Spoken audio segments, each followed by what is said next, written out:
Carrot తురుముతో కొబ్బరి పాలు వేసి పాయసం చేయడానికి ఒక ప్యాన్ తీసుకొని అందులో నెయ్యి వేసి తురిమిన క్యారెట్ వేసి పచ్చి వాసన పోయేదాకా క్యారెట్ని బాగా వేయించుకోవాలి. వేయించుకుంటే కొంచెం రంగు మారుతుంది. ఆ మారినప్పుడే మంచి స్మెల్ కూడా వస్తుంది. అప్పుడే టేస్ట్ ఉంటుంది పాయసం.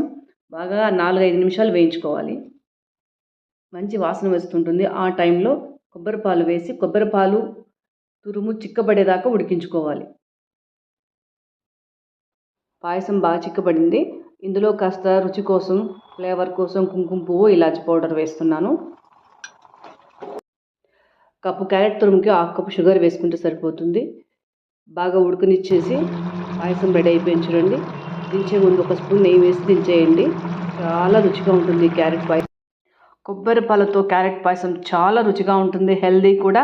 తప్పకుండా ట్రై చేయండి. మా ఛానల్ సబ్స్క్రైబ్ చేసుకోండి.